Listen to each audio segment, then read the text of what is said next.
Okay, this should be the very last recorded lecture for Chapter 9. We are on Section 4, which is about how mitosis relates to cancer.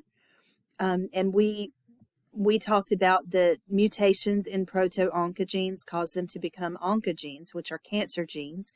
This leads to uncontrolled cell division. There are 100 identified oncogenes, which can lead to tumors. And an example is the BRCA1. It's probably the most famous one. You can get a genetic test to see if you have that gene, and mutations in that gene can cause breast cancer and ovarian cancer. So if you have the gene, you have statistically you're more likely to develop breast cancer or ovarian. Now, how do tumor suppressor genes become inactive? So that's one way that you can get cancer, is if a tumor suppressor gene, which normally suppresses the growth of a tumor, becomes inactive and doesn't do its job anymore. So a mutation in a tumor suppressor gene causes the cell cycle to accelerate or speed up. Examples are the RB and P53 genes, which code for proteins with the same names. Retinoblastoma is cancer of the retina in the eye. It's an inherited condition that results from a mutation in the RB gene.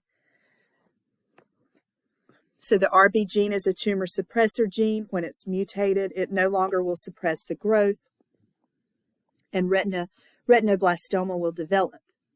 The P53 gene turns on the expression of other cell cycle inhibitory genes. So a mutation in that is going to lead to, so the P53 gene is a tumor suppressor gene. So if it's mutated, then it will lead to certain cancers. Half of human cancers involve an abnormal or deleted P53 gene. And then you can see in this illustration how normally an RB protein works. RB protein is your tumor suppressor gene. When CDK is not present,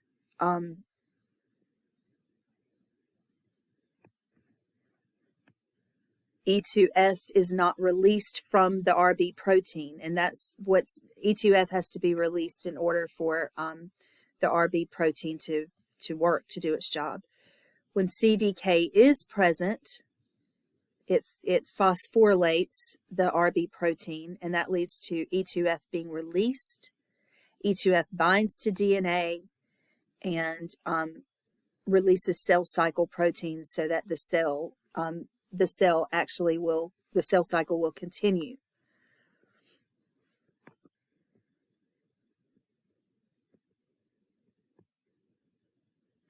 In figure 9b, we just looked at figure 9a. In figure 9b, it shows if there's no damage, P53 will break down.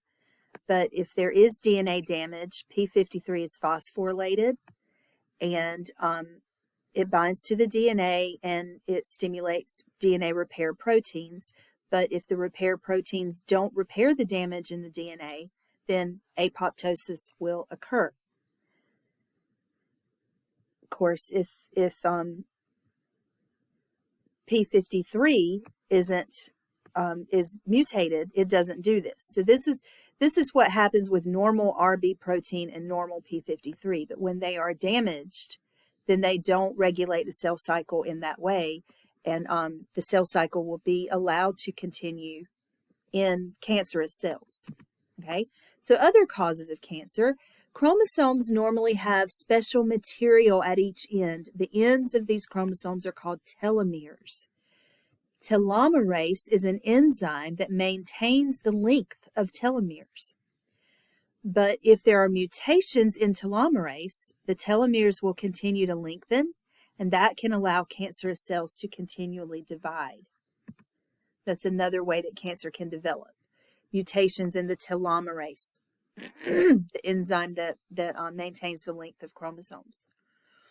Now, the last section I'm just going to mention briefly just compares prokaryotic chromosomes and prokaryotic cell division to eukaryotic. Remember, prokaryotes are bacteria and archaea, and they have a single circular chromosome, and sometimes they'll have small rings of chromosomes called plasmids, but they don't have like diploid and diploid numbers. Their chromosome numbers always haploid, and their chromosomes are not rod-shaped or X-shaped. They are circular.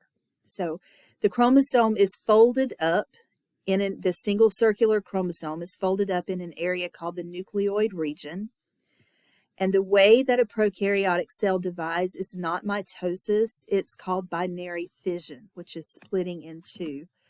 And I'm not going to ask a lot of questions about cell division in prokaryotes, but this does show you kind of how it works. You have your original single circular chromosome. It does have to replicate, and when the cell divides, each daughter cell gets a copy of that chromosome. So it's similar, but not the same as mitosis. And this shows you a table, functions of cell division in a table form. Prokaryotes, including bacteria and archaea, undergo binary fission for their cell division, and it functions in asexual reproduction.